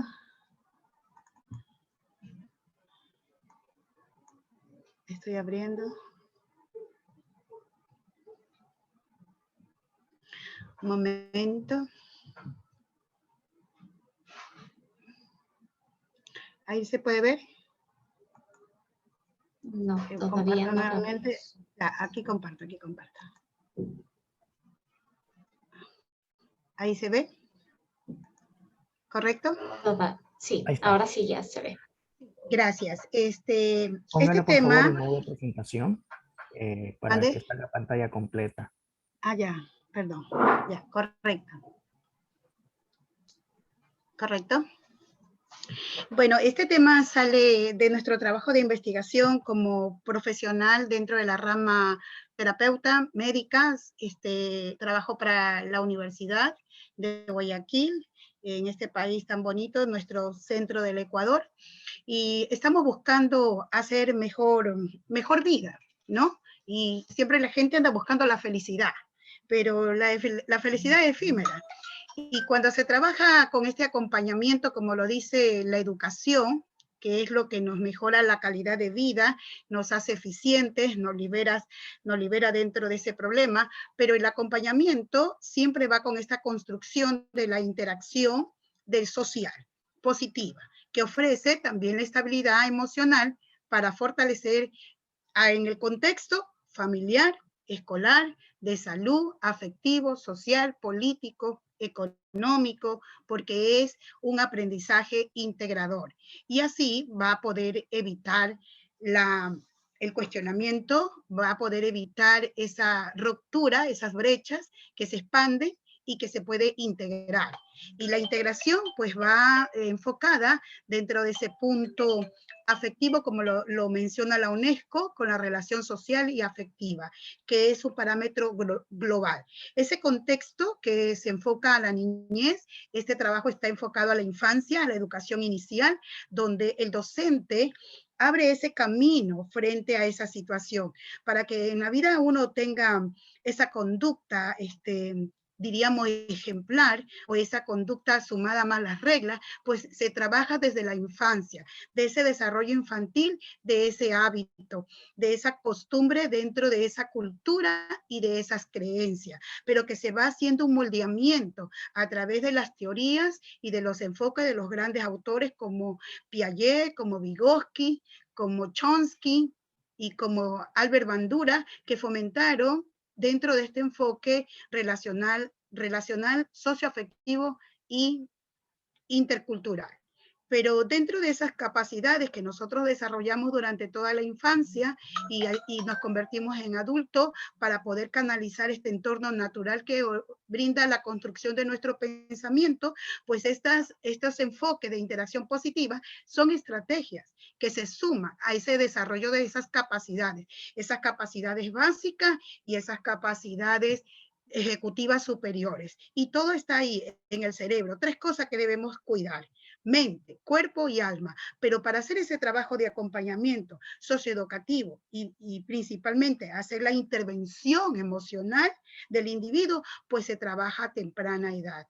¿Para qué? Para así ir canalizando estos procesos de interacción a través de ese proceso de aprendizaje. Para llegar a ese proceso de esa cultura que reúne ese objetivo principal, que es construir alianza en las familias para ayudar a los niños y dar un bienestar integral, pues se hace esa parte esencial del ser, trabajarlo. Y pues nada más que si uno no tiene esas herramientas, no puede transferir. Y esto no se queda solamente en la educación inicial, se va hoy en día tomando, como lo dice la UNESCO, en el campo de la diversidad y de la inclusión, y dándonos esa igualdad de derechos que hacemos en esa relación frente a la familia.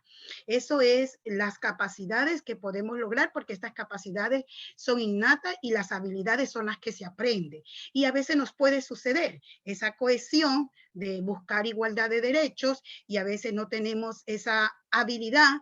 Eso no hay problema. El problema es que no lo quiero aceptar. El problema es que debo buscar para poder canalizar esa herramienta esencial de la primera infancia, de esa diversidad que es la comunicación. Si ese parámetro dentro de esa comunicación educativa es la que mejora la calidad. Dentro de esa metodología que se puede permitir, dentro de esa interacción positiva, sonaría como alguien diría, suena como bonito, todo positivo, pero en realidad el ser humano está hecho de cosas buenas y malas, decía Margarita Mestoy, desarrollo del pensamiento. Y en la época, pues si nos remontamos a la antigüedad, ahí estaba Aristóteles, estaba Platón, ¿no es verdad? Pensamiento, emoción.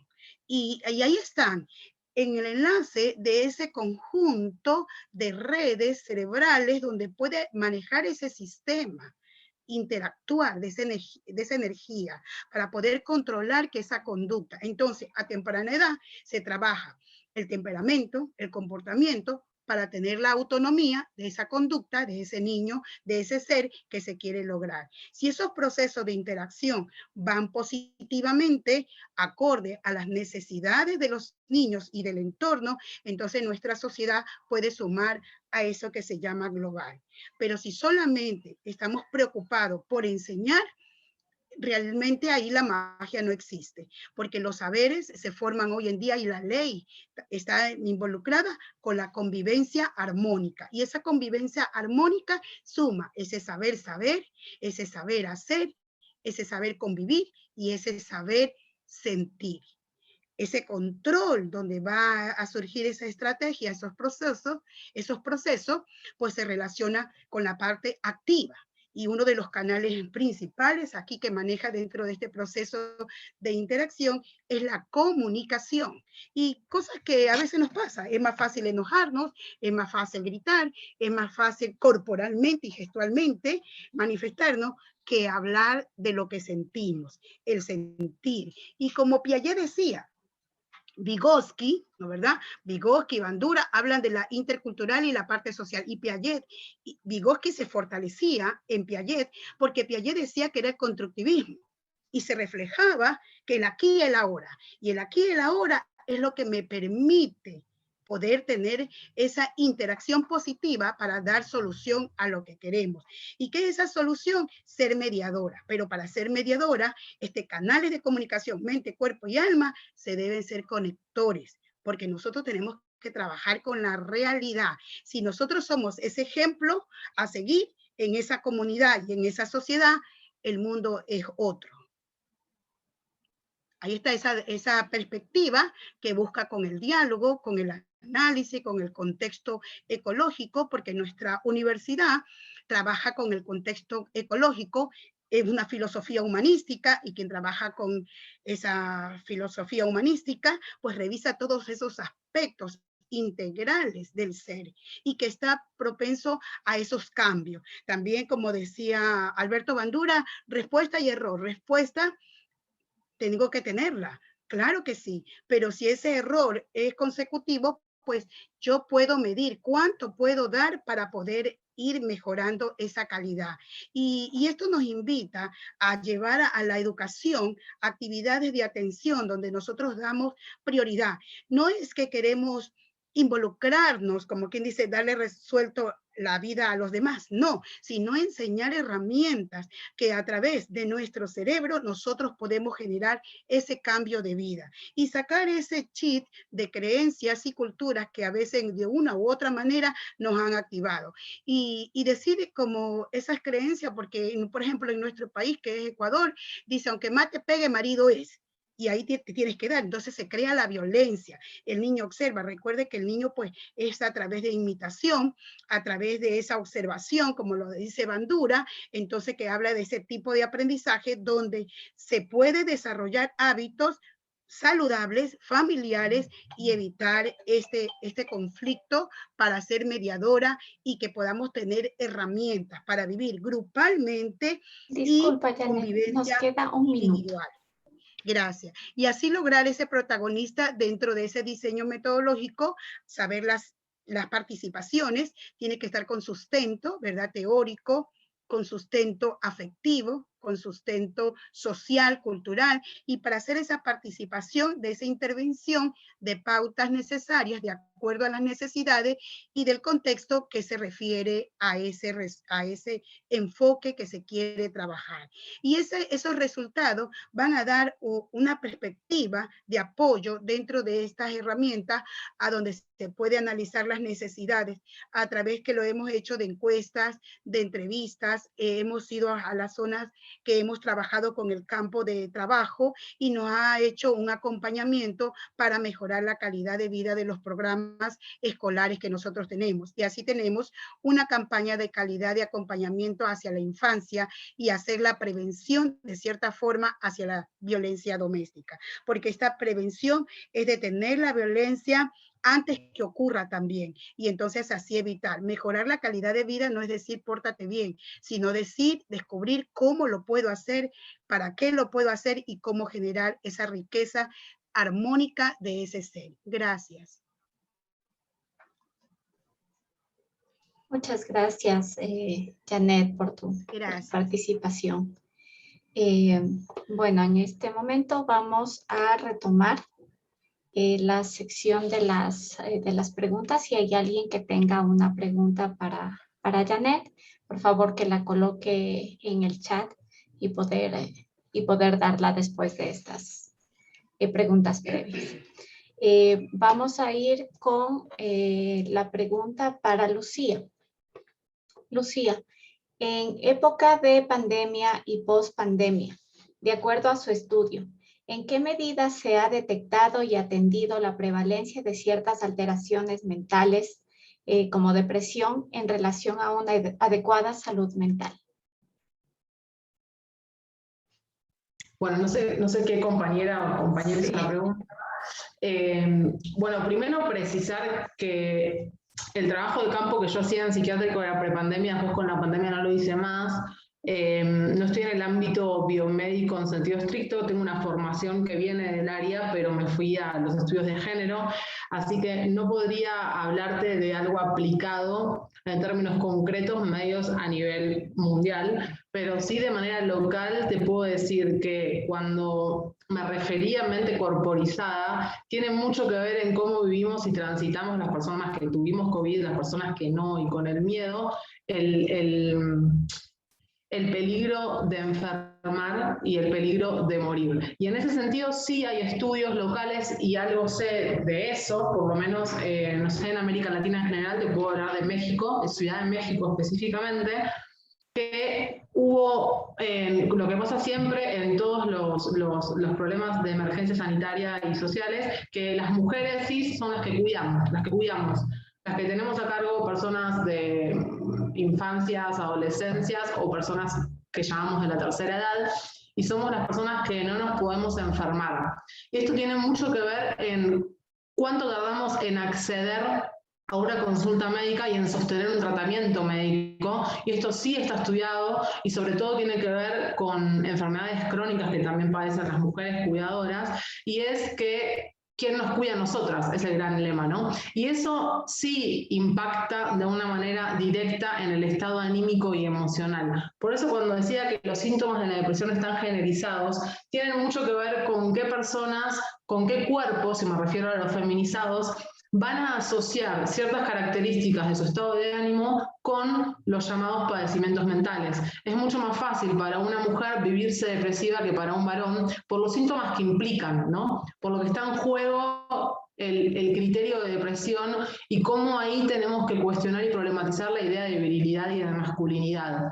Entonces, en ese sentido, sí te puedo decir que antes de la pandemia había estudios relativos a eso, y también hay estudios que durante la pandemia las mujeres son las que más facilidad tenemos para decir que nos sentimos mal anímicamente, y al mismo tiempo las que menos accedemos a un tratamiento médico o a una consulta por el hecho de tener la responsabilidad de cuidar y no podemos enfermar. Hay una tensión muy fuerte y pasa sobre todo también de manera interseccional con las clases sociales, nos imaginaremos como siempre, donde las mujeres fueron las personas más vulnerables a padecer estados anímicos depresivos por esta idea del no poder cuidar y esta idea de ante la persona enferma no me puedo acercar, porque fíjense que lo que tuvimos con COVID fue una situación donde personas enfermas no podían estar en contacto con otras, no es como otro tipo de enfermedad, no una enfermedad viral. Entonces ahí sí hubo estudios que sostuvieron que, relativo a la clase social, las mujeres eran las que más padecían tanto el estado anímico depresivo como la tensión de tener que cuidar, como también el enfermar y no tener un acceso a la consulta y al tratamiento médico y tardar más en hacerlo por no creerse que enferman, porque no pueden, ¿no? Hay una subjetividad que te dice, no te puedes enfermar porque vos sos la que tiene que cuidar. Entonces es muy compleja la pregunta, es muy complejo el análisis, pero sí hay aproximaciones que tienen que ser interseccionales. No entender la enfermedad orgánica por un lado y la mente por otro, porque justamente no queremos reproducir esta dicotomía mente-cuerpo, tener en consideración la clase social, también la situacionalidad geopolítica en términos estratégicos, es decir, somos el sur global, qué rol jugamos en un estado de emergencia mundial como fue la pandemia de COVID, y también considerar los estudios de género y los enfoques feministas en salud antes de la pandemia, porque, insisto, la pandemia solo exacerba desigualdades que ya existen, o sea, no inventó ni creó nada nuevo, sino que se agudizan ciertas desigualdades y ciertas relaciones de género que ya existen. Si nos quedamos en el análisis del conflicto en auge que es la pandemia, no podemos tener respuestas estructurales para un cambio que a largo plazo modifique estas relaciones de género y estas formas de entender la salud y la enfermedad.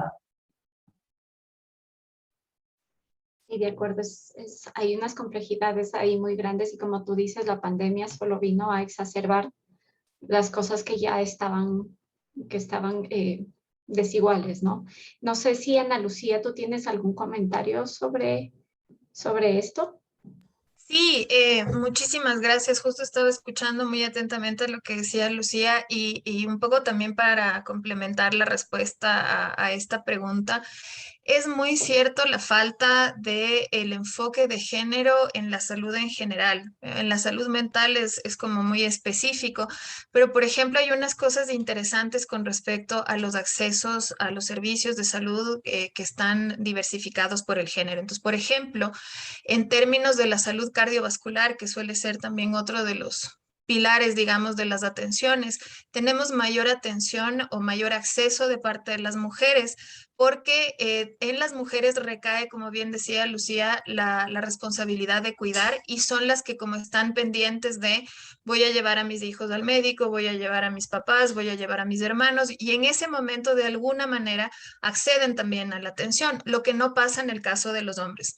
Por ejemplo, aquí en el Ecuador sí hay datos donde se establece en términos de salud mental que el mayor riesgo de muerte secundaria a una depresión crónica que termina en suicidio es mayor en adolescentes varones que en adolescentes mujeres. Entonces hay todo este tema de género, pero lo que es interesante de esa lectura es que por los roles de género, los hombres no van a hacerse atender en salud, ellos no acceden al servicio de salud porque tienen esta cuestión de que sabemos que son fuertes, que son, que tienen toda esta cuestión constitucional, orgánica, médica, de resistencia a las enfermedades, y eso se reflejó muchísimo en el COVID, porque la mortalidad fue mayor en varones que en mujeres. Entonces son aquellos que no respetan las medidas de bioseguridad, son los que se ponen mal la mascarilla, son los que incumplen los distanciamientos sociales, los que están libando, los que están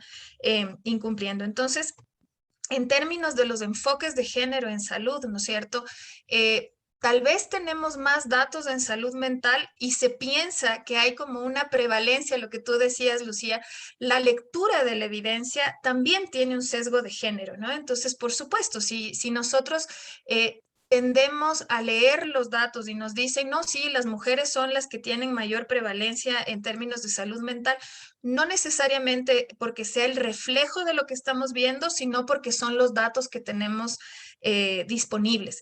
En el caso de los hombres no sabemos si es que tienen mayor prevalencia o no, porque no van. Entonces nos enteramos de que hay poblaciones de hombres que tienen mayor tendencia a la esquizofrenia o mayor tendencia, por ejemplo, a las demencias asociadas al consumo de sustancias o al consumo de alcohol, porque ya vemos los resultados. Entonces también hay esos sesgos, ¿no es cierto?, que terminan o determinan de cierta manera la lectura de la evidencia y los datos a los que tú puedes acceder.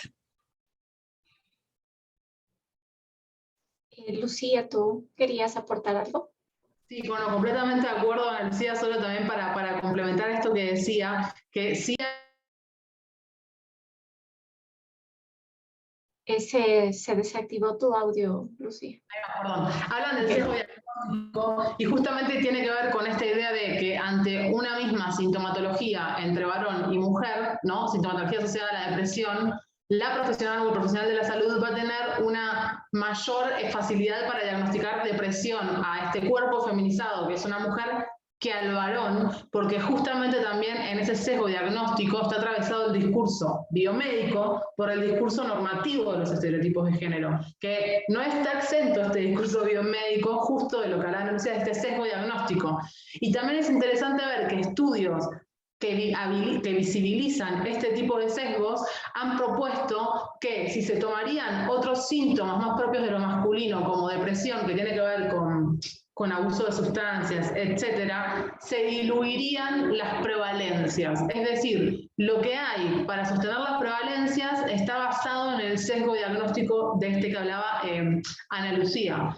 Y por otro lado, también hay algunas líneas que lo que sostienen es que en realidad puede ser que los síntomas sean los mismos, pero que los varones no los cuenten. Lo que decía también Ana Lucía, que esta idea de, y lo que traía yo un poco antes en la ponencia, el varón no va a decir que está triste, se siente mal, sobre todo en la etapa adolescente, porque acá con la interseccionalidad también voy a traer algo que trajo importantísimo Ana Lucía, es la clase etaria, ¿no? Porque hablar de adolescencias es un mundo en salud mental y hablar de adultez es otro, sobre todo cuando una es mamá de familia o papá de familia, ¿no? Donde los roles, la división del trabajo está mucho más acentuada.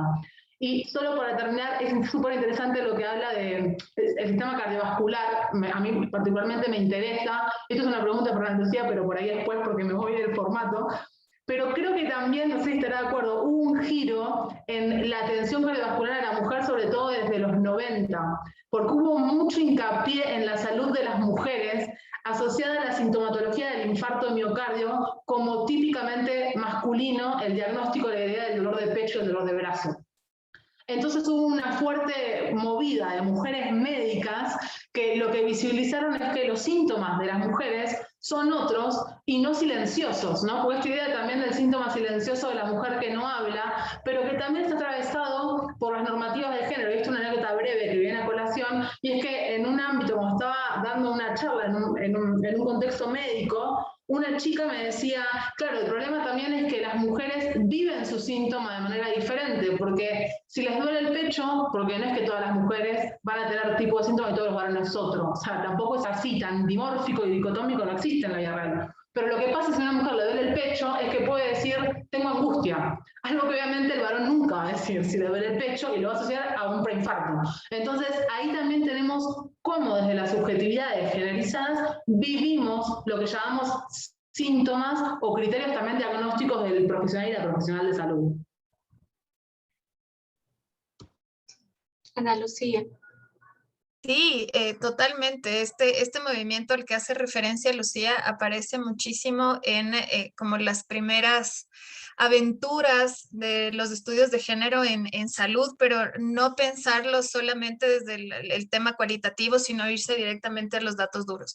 Y a lo que tú haces referencia viene, por ejemplo, primero el origen, digamos, de por qué hay un sesgo de género en la salud mental en las mujeres. Hay que acordarse que el término histeria viene del latín histeros, que hace referencia que es una malfunción uterina que se corregía en su momento con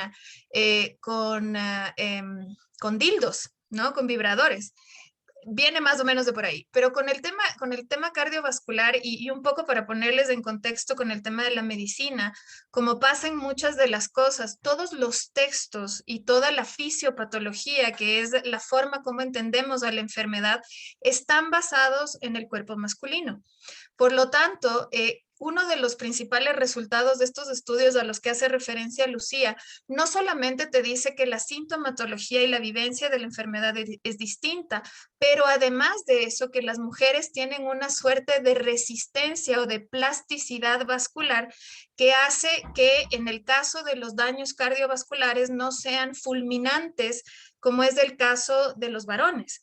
Entonces, en el caso de las mujeres, y esto es algo que se aplica muchísimo también, por ejemplo, a la ginecología y a la obstetricia, de que las mujeres pueden pasar con un trastorno hipertensivo como la preeclampsia o la eclampsia, que es cuando sube la presión durante el embarazo, y llega a un punto como de acomodación de la plasticidad que no hace que una mujer tenga una crisis hipertensiva y se muera de contado, como sucede en el caso de los hombres.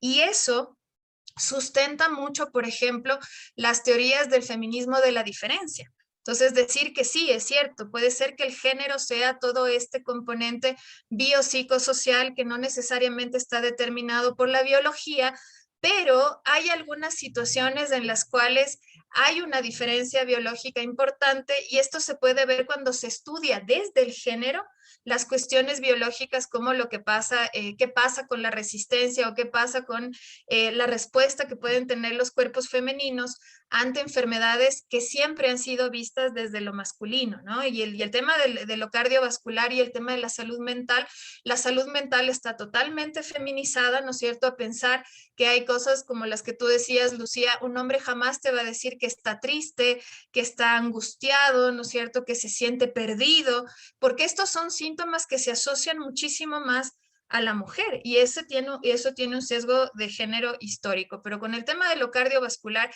en la actualidad se está pensando incluso en que los tratamientos orientados a la prevención del infarto agudo del miocardio, la prevención de la crisis hipertensiva, tienen que tener un componente de géneros, es decir, una farmacología con enfoque de género, pensando justamente en estas diferencias que vienen desde que miren cualquier libro de medicina, los monigotes anatómicos y cómo estudiamos nosotros la medicina. Empezamos con un cuerpo masculino, ¿no? Y la fisiología está pensada desde lo masculino y obviamente se va dejando de lado un poco las otras influencias ambientales o las otras influencias desde el enfoque ecológico que le escuché ahora a Janet que comentaba sobre eso. Entonces sí, totalmente.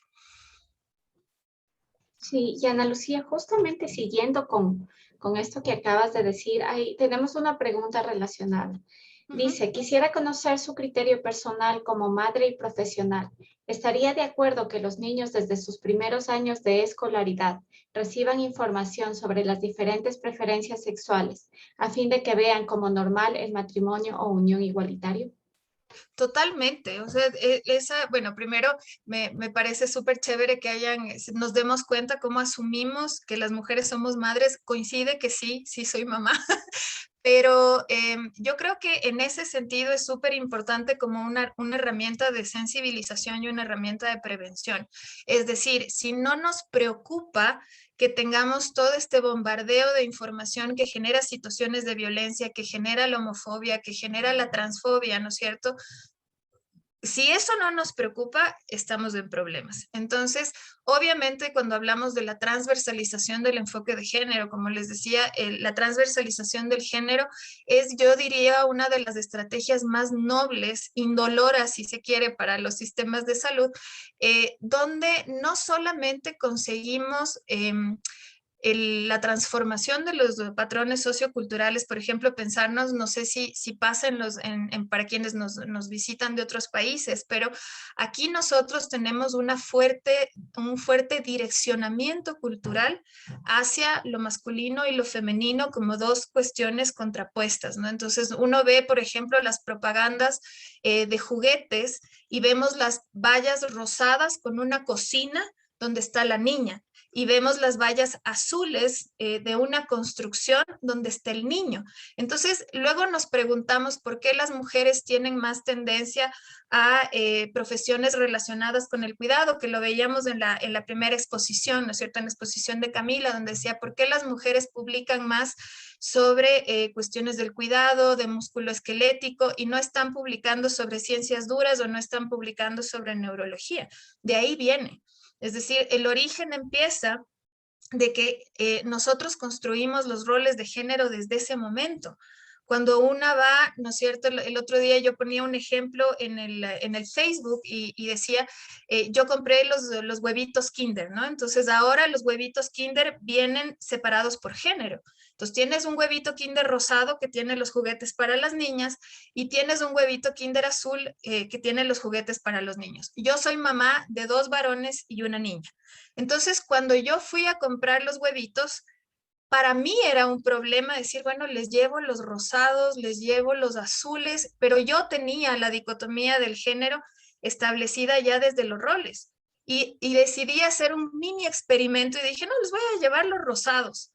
Y mis hijos abrieron, el uno jugó con la muñeca que le venía, el otro se puso el anillo que tenía y para ellos no era un problema. Entonces, esa es una prueba de que el tema de género se puede educar y se puede reeducar y se puede transformar. Para los niños no hay un género.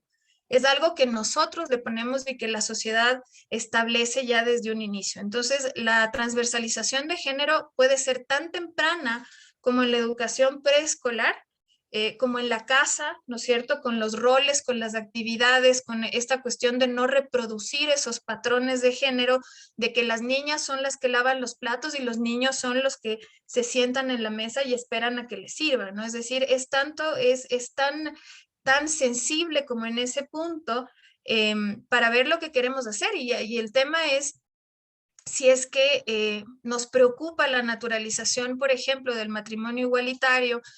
Yo pensaría que también debería preocuparnos la naturalización de la violación o la naturalización de la cultura de la violación, que eso es algo que está muchísimo más naturalizado y no se discute, ¿no? Entonces yo creo que va por ahí la respuesta. Sí, muchas gracias. Nos quedan unos pocos minutitos, dar paso a una última pregunta que está dirigida para Janet. La pregunta dice lo siguiente. Quiero saber cómo piensa establecer esos tipos de alianza con familias para que tengan una adecuada seguridad emocional, tomando en cuenta la existencia de ciertas violencias hacia sus hijos. Gracias, sí, Sofía. Y pues, en esta parte de explicación, Ana estaba hablando justamente de esta parte de género, de identidad, ¿no? Y esta es la parte más esencial, controversial, porque la gente tiene ese chivo guardado y no lo quiere usar como en el presente, lo que decía Piaget, el aquí y el ahora. Y entonces los estilos son técnicas, son dinámicas. Si estoy funcionando mal y alguien me repite 500 veces que estoy mal, ¿no? Dice, entonces viene y dice, así nací, así voy a morir. Equivocado, error. Pero esos errores, por eso es que hablábamos de ese ámbito social. Acaban de decir de la construcción social. Y Ana decía ese reflejo que es del adulto, no del niño. Entonces, pero el niño es un imitador. Dentro de esa imitación es lo que aprendí. Y esos estilos están relacionados con esa función que decía Lucía. es orgánica, es funcional, es mental, y nosotros dentro de esos estilos estamos aprendiendo a hacer ese cambio, a hacer esa construcción. ¿A través de qué? De las relaciones interpersonales, de la interacción, de la convivencia social. Nos cuesta convivir, nos cuesta relacionarnos frente a eso. Entonces, la escuela, sí, ya sabemos lo malo, no podemos estar tocando la llaga, lo malo, sí, que somos así, que somos ni sé. Si nos ponen a hacer una tarea y nos dicen, escriba todo lo bueno, hasta me falta hoja. Pero si me dicen, escriba lo malo, comienzo como en postura de, ay, no sé, no me acuerdo, no sé. Esa posición de comunicación tiene que ver con las técnicas, con los procedimientos, con lo que hoy día la tecnología, todo está hecho, todo está escrito, hay cosas maravillosas para construir, para ser un investigador, si nos gusta y nos apasiona, es lo que estamos buscando, lo bueno. Y están ahí las herramientas técnicas, según la escuela, bueno, según la familia que elige dónde quiere que su hijo estudie. Las escuelas tienen falencia, la sociedad tiene falencia, el gobierno tiene falencia, y si nos ponemos con ese, como dicen los chicos, con ese tiqui-tiqui, o la mamá pasada dice con ese tiqui-tiqui, no funciona el tiqui-tiqui, funciona de trabajar con la realidad. Hoy que estoy aquí, ¿qué voy a ofrecer? ¿Qué es lo que voy a buscar para que esa institución donde esté, que se establece, o esa sociedad camine? Esas son las técnicas, esas son la parte colaborativa, el aprendizaje colaborativo. Los objetivos del desarrollo sostenible, habla del plan toda una vida. Hay cosas bellezas que nosotros podemos construir en esa convivencia para la familia. Sí es cierto que no podemos cambiar la familia, esa no es mi idea, no puedo, eso sería efímero. Pero sí puedo dar con el ejemplo, trabajar esas dinámicas, esos estilos de comunicación que hoy en día sí existen y que se pueden aplicar a través de las técnicas, a través de las actividades. Montessori hablaba del ambiente de aprendizaje para el ser. No, nadie puede vivir solo, aunque quisiera, pero necesita involucrarse en esa vida. Y esa estrecha relación que hace ese intercambio cultural, biológico, social, es que activa esa mente y ese cuerpo para dar seguridad emocional. Se trabaja desde la infancia, desde que la madre tiene en el vientre a su bebé, y entonces se heredan las capacidades, pero las habilidades se desarrollan en el entorno. Y si esa familia vivió en ese periodo, ahí están las técnicas, las capacitaciones, los profesionales, las herramientas que un individuo puede hacer para mejorar esa seguridad emocional. Dice que el miedo tiene dos acciones, te paraliza o te moviliza. ¿Cuál quieres? Elige. Y claro, vamos a saber, movilizarnos. Esa es la vida del cambio. Gracias. Muchísimas gracias, Janet. Gracias a la audiencia y a todas las expositoras por su participación en esta mesa. Creo que podemos dar el cierre de esta mesa. No sé, Francisco, si tienes algo adicional. Sí, bueno, vamos a tener un receso de 1 hora y la siguiente y última jornada del día de hoy va a ser a las 14 horas. Y luego a las 17:15, hora Ecuador, la conferencia magistral, que va a ser, esa va a ser abierta la conferencia magistral desde la página del evento, en la página principal, se va a estar transmitiendo, la pueden ver desde ahí, está en el canal de YouTube de CIESPAL. Solamente eso, y que no se olviden de registrar su asistencia en el formulario que se les pasó por el chat. Listo, muchas gracias. Entonces, un gusto haberlas conocido, aunque sea en una forma virtual. Hasta una próxima.